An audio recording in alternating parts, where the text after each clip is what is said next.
কনকনে শীতের মধ্যে বিয়ে বাড়ি, তাও আবার রাতে। কি ভাবছেন যাব না? নিশ্চয়ই যাব।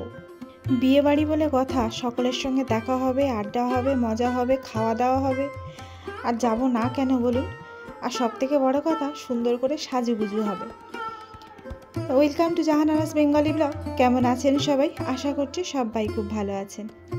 সাজুগুজু করে চাদর, সোয়েটার, মাফলার সব কিছুই নিয়ে নিয়েছি, কিন্তু এগুলো যাওয়ার সময় পরে যাব। আর ওখানে গিয়ে একটু খুলে রেখে দেবো আর কি। ব্যাগ নিয়েছি, ব্যাগের মধ্যে খুলে রেখে দেবো। তো যাই হোক, সেজেছি। খোপায় যেরকম ফুল লাগাই আমি লাগিয়েছি।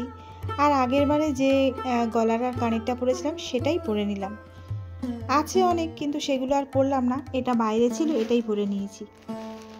তো কেমন লাগছে আমাকে একটু জানাবেন। আর এদিকে জায়ান, জিসাদ সবাই রেডি হয়ে নিয়েছে, হাজব্যান্ড তো রেডি হয়েইছে। আর আমি না একটু মেহেন্দি করেছিলাম, সেটা আপনাদের দেখিয়ে দিলাম। মেহেন্দিটা যে বিয়ে উপলক্ষে করেছিলাম তা কিন্তু নয়, আবার সেটাও মনে করতে পারেন, তবে সেটাই দেখাচ্ছিলাম আর কি। আর এদিকে আমার জায়ান বলছিল যে মা আমারটা দেখিয়ে দাও। তো আমি যখনই মেহেন্দি করি ওর হাতে একটু করে দিই। তো আর এদিকে এই যে এটাও করেছিলাম, সামনে আর পেছনে একটা হাতই করেছিলাম। তারপরে রেডি হয়ে সবাই মিলে চলে এলাম এই যে বিয়ের সামনে। আমরা না আসতে একটু দেরি করে ফেলেছিলাম, আর এখন শীতের সময় অনেকে চলে গিয়েছিল, মানে তাড়াতাড়ি করে খাওয়া দাওয়া করে সবাই চলে গেছিলো। আমি দেরি বলতে 9:30 এরকম নাগাদ আর কি চলে এসেছি। এসে দেখলাম বেশ ফাঁকা ফাঁকা, অনেক কিছু আর কি শেষ হয়ে গিয়েছিল খাবার দাবার। তো যাই হোক, পাড়ার বিয়ে আর কি, সব অনেক নিমন্ত্রিত ছিল। আর আমরা এসে দেখলাম প্রায় ফাঁকা ফাঁকা। আর এবারে গিফটটা দেবো বলে স্টেজের সামনে অপেক্ষা করছি। সবাই আর কি এখন কনেযাত্রী এসছে, তো তাদের সঙ্গে ফটোশ্যুট চলছে। আর আমি অপেক্ষা করছিলাম যে ওখানে গিয়ে গিফটটা দিয়ে দেব। আর এই যে হচ্ছে বিয়ে, আর বর আর কোণে বলতে বর আর বউ, কোণে আর নেই। তো আমি গিফটটা দিয়েছি, দিয়ে সঙ্গে সঙ্গে নেমে এলাম, কেননা সত্যি ফটোশ্যুট চলছে। আর এদিকে জিসাদ আর জায়ানও উপরে উঠতে যাচ্ছিল। আমি বললাম চল, আর উঠে লাভ নেই। তারপরে স্টেজটা এত উঁচু ছিল, সত্যি খুবই অসুবিধা হচ্ছিল। আর জিসাদ আমাকে আবার হাত ধরে নামিয়ে নিল। এই যে সুইটি, আমাদের পাড়ারই সবাই।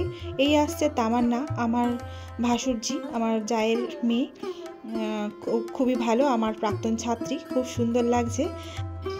আর ঘুরে ঘুরে সবাইকে দেখানোর চেষ্টা করছিলাম। এখনও আছে সবাই, এদের খাওয়া দাওয়া হয়ে গিয়েছে, এরা বেরিয়ে যাবে। আর আমরা সবে মাত্র ঢুকেছি, তার মানে আমরা যখন ঘুরে আসবো, খেয়ে দিয়ে আসবো, এদেরকে আর দেখতে পাবো না। এরা সবাই বাড়ি চলে যাবে। একসঙ্গে সবাই আসলে কত ভালো হতো। হাজব্যান্ড আসতে দেরি করলো, আর কি হবে। এই হলো লাবণী, আমার নতুন বান্ধবী। তাই ওকে বলছিলাম যে আমি তোমাকে কিন্তু ভাইরাল করে দেবো। ও হাসছিল। তো যাই হোক, খুবই মনে মনে ভীষণ খারাপ লাগছিল যে সবাই চলে যাচ্ছে আর আমরা তখন ঢুকলাম। লাবণী অবশ্য আমাদের সঙ্গেই ঢুকেছে, ও থাকবে আমাদের পর্যন্ত। আমরা জাস্ট একটু গিফটটা দিয়েছি, এবারে খাওয়া দাওয়া করব, করে বাড়ি চলে যাব। বেশিক্ষণ আর এই ঠান্ডার মধ্যে দাঁড়াবো না। পরিচিতরা আমাদের পাড়ার সবাই থাকলে তবু হয়তো একটু গল্প আড্ডা এইসব মারতাম, কিন্তু সবাই চলে গিয়েছে যেহেতু, ওই জন্য আমরাও আর বেশিক্ষণ দাঁড়াবো না। আর এই যে রিম্পা ছিল, ইয়াশা আর ইপ্তিশাও ছিল। ইয়াশাও আমার ছাত্রী, আর ইপ্তিশা এখন আমার ছাত্রী। তো ওরাও চলে যাবে, ওদেরও সব খাওয়া কমপ্লিট হয়ে গিয়েছে। তো যাই হোক, ওরা চলে যাচ্ছে, আর আমরা এদিকে যেদিকে খাওয়ার জন্য আর কি প্যান্ডেল করেছিল, আমরা সেদিকে চলে যাচ্ছি। তো এবারে ব্যাচটা ফাঁকা হলে আমরা আর কি খেতে বসবো। আমরা আছি, আর লাবণীও আছে। তো যাচ্ছি ওদিকটায়। আর ওখানে গিয়ে দেখলাম প্রচণ্ড ভিড়, জানেন তো, খাওয়ার জায়গাটায় ভিতরটায় প্রচণ্ড ভিড়। আর এই পাশে একটা পুকুর আছে, এত ঠান্ডা হাওয়া দিচ্ছিল যে কি বলবো। চাদরটা স্টাইল করে নিয়েছিলাম, সেটা স্টাইল করে না নিয়ে ভালো করে একটু ঝরিয়ে নিলাম এখানে। আর জায়ানটা এত খেলেছে ইপ্তিশার সঙ্গে, পুরো ঘেমে গিয়েছে, ওই জন্য টুপিটা খুলে নিয়েছি।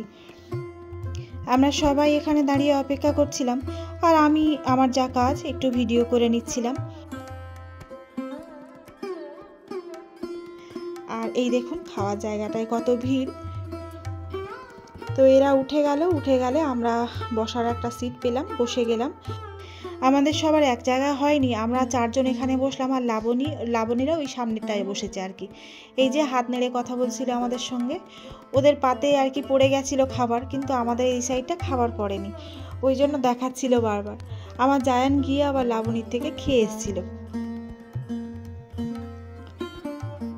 তারপরে হাজব্যান্ড আর কি ভিডিও করেছিল, এটা একই সঙ্গে মানে ফ্রন্ট সাইড আর ব্যাক সাইডে ভিডিও করা যায়, তাই আমাকে পাঠিয়েছিল। তো আমিও সেটাই এই ক্লিপটা এখানে আর কি জুড়ে দিলাম। তারপরে আস্তে আস্তে খাবার মেনু দিয়ে গেল, প্লেট পড়ে গেল। আর এই ছিল বউ ভাতের মেনু। আমার তো বলাই হয়নি, আমরা এসেছিলাম বউ ভাতে। তারপরে এই যে কড়াইশুঁটির কচুরি ছিল আর আলুর দম ছিল। তো কড়াইশুঁটির কচুরি আমি দুটো নিয়ে নিয়েছি আর আলুর দম নিয়ে নিয়েছি। আমার কড়াইশুঁটির কচুরি বলুন, নান বলুন, আমার ভীষণ ভালো লাগে। আমি ওটা দুটো করে নিয়ে নিই সব জায়গাতেই।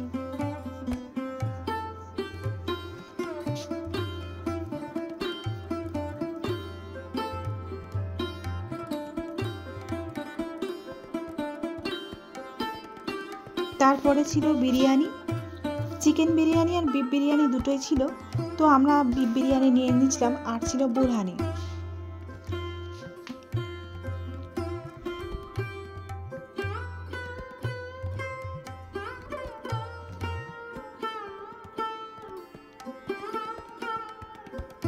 জায়ানকে অল্প একটুখানি ভাত দিয়েছিল, তবে ও না খায়নি খুব একটা। ও কড়াইশুঁটির কচুরি নিয়েছিল, ওটাই একটু একটু করে খাচ্ছিল। ও ভাত টাত কিছু খায়নি। তারপরে এই যে চলে এসেছিল চিকেন চাপ, তারপরে চাটনি ছিল, পাঁপড় ছিল। আমি বিরিয়ানি একবারই নিয়েছিলাম আর অল্প একটুই নিয়েছিলাম, যেহেতু কড়াইশুঁটির কচুরি খেয়েছিলাম, আমি বেশি খেতে পারিনি। আর একটু জায়গা বাঁচিয়ে রেখেছিলাম আমি মিষ্টি খাবো বলে। তো এই যে 4 পিস মিষ্টি নিয়ে নিয়েছিলাম, আমার 2 পিস, আর জায়ান খায়নি আর জিসাদও খায়নি, সেটাও আমার পাতে তুলে দিয়েছিল।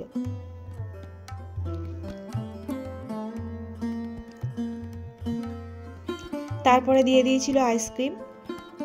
খাওয়া হয়ে গেলে বসে বসে গল্পই করছিলাম, কেননা তারপরে আর খুব একটা ভিড় ছিল না। খাবার টেবিলে বসে সবাই গল্প করছিলাম। আর এই যে ভাবির খাওয়া হয়ে গেছে, ভাবি উঠে এসছে, তামান্নাও উঠে এসছে। তামান্নাকে বললাম একটু ভিডিও করে দিতে, তো ও ভিডিও করে দিচ্ছিল। আর এই যে ভাবি হলেন আমার সব থেকে ভালো বন্ধু, সব থেকে কাছের বন্ধু। ওনার খাওয়া হয়ে গেছিল, তাই উঠে এসে আমাদের সঙ্গে একটু কথা বলছিল। তো আমরা তখনও খাওয়া শেষ করে উঠতে পারিনি বলতে, এমনি খাওয়া হয়ে গিয়েছে, কিন্তু বসে বসে আইসক্রিম খাচ্ছিলাম। তারপর ওখান থেকে বেরিয়ে এসে আবার একটুখানি ছবি তুলে নিলাম। আর এদিকে জায়ান একটুখানি খেলা করছিল ছুটে ছুটে।